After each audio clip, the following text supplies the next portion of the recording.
Hello, dear children. Let us learn about kinetic theory of matter today. Okay.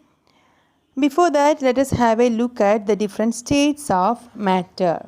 Okay, you have learned about the different states of matter, isn't it? Which are they? Solid, liquid, and gas. Which are the different states of matter? Solid, liquid, and gas. And on what basis they are classified? On the basis of intermolecular force of attraction, intermolecular space, and random motion of molecules.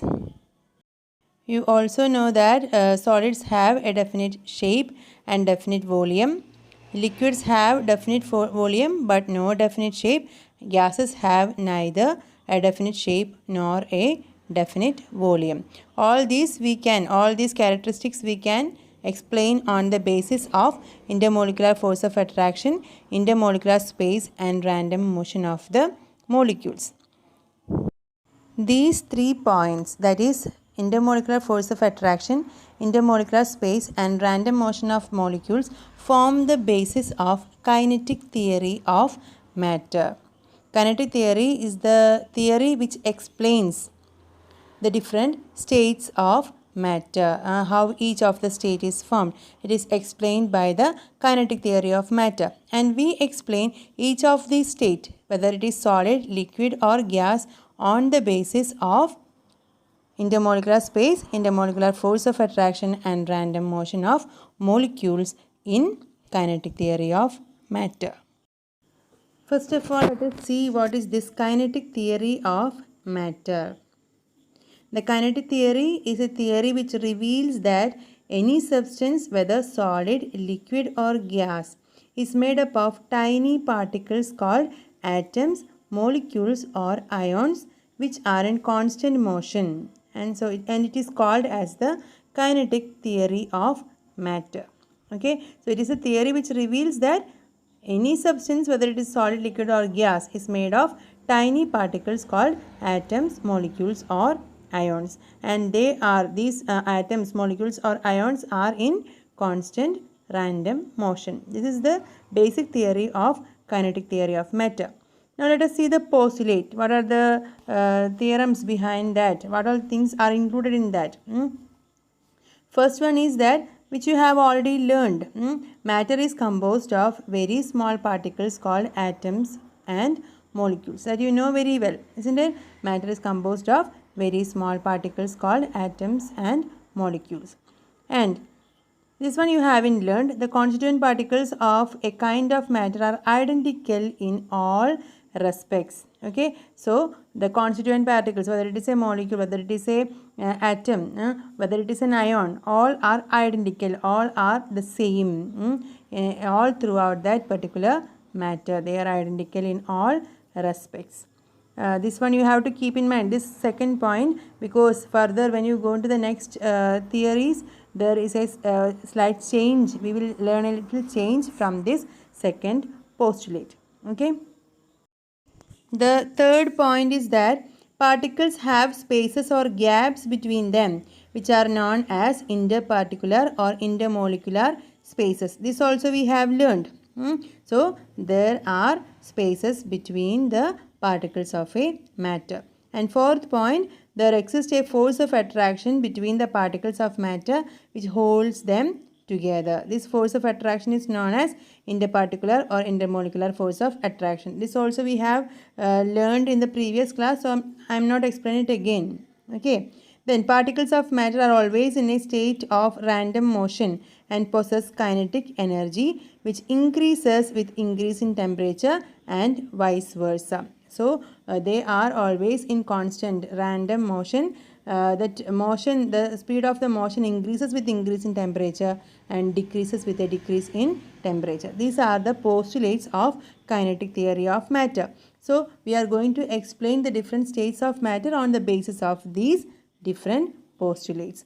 So all these points you have to study well. What are the postulates of kinetic theory of matter? Very important. You have to study that all.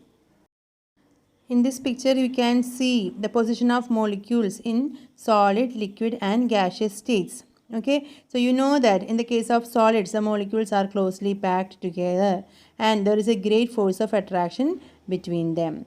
And in the case of liquids, the molecules are fairly less apart from each other. They are not so close as in the case of a solid. Okay, they are fairly less apart from each other with a little force of attraction between them. There exists a little force of attraction between the molecules. What about the gases? Molecules lie very far from each other with a very little force of attraction between them. It is almost negligible. The force of attraction between the molecules is almost negligible. They are far away from each other. I know that all of you know all these things. Still, I'm just helping to recall it. Okay. Now, let us see the explanation of the states of matter based on kinetic theory. First one is a solid state. What is special about a solid state? The particles are closely packed. There is a strong intermolecular force of attraction between them and the intermolecular space is very less. That means almost negligible, very less. The molecules are therefore not free to move. Can the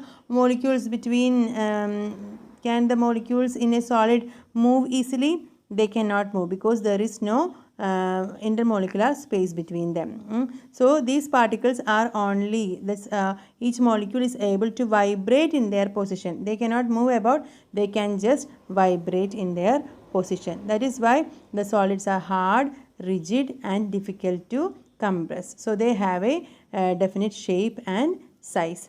Okay, and solids have low kinetic energy. There is very less space between them. They cannot move about, so they have very low kinetic energy. I hope it is clear. No need of further explanation. Now let us come to the case of liquid state. So we have already said that in liquids the particles are not very closely packed.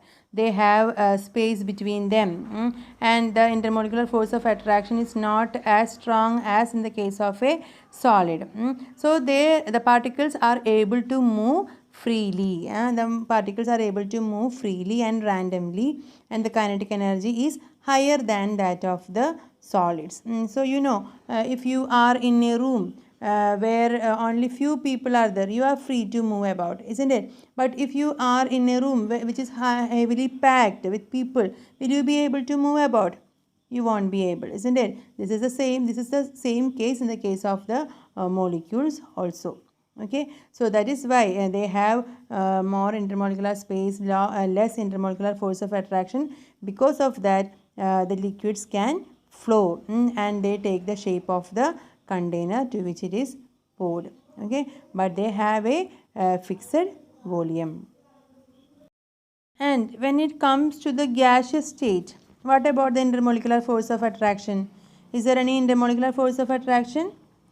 Yes, the intermolecular force of attraction is negligible.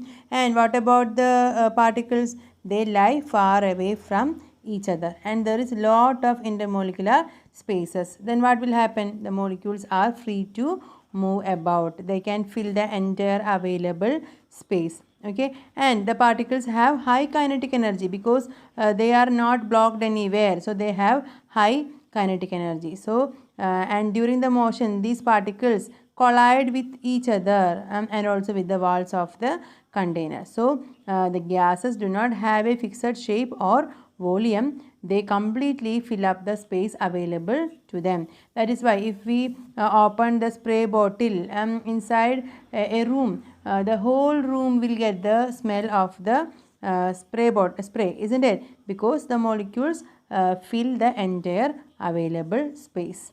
Okay. One more thing you have to keep in mind, all substances that can flow are called fluids. Both gases and liquids are fluids. They both can flow, so they both are fluids. That is important. Okay, you have to note down. Both liquids and gases can flow out of the container and gases can spread in all directions, but liquids cannot flow upwards or against gravity. So what have we learned in today's class? We learned about the different states of matter based on kinetic theory. So if you know that about intermolecular force of attraction, intermolecular space and constant random motion of the particles, you can explain the different states of matter based on kinetic theory. It is very simple, no need to worry about. So whichever state is asked, you just explain what is its intermolecular force of attraction, how much intermolecular space is there. So it will be you will be able to explain it very easily. Okay, this is also very important. You have to study well. So see the video at least twice. After that, read the textbook and try to find out the answers from this portion. Okay, thank you.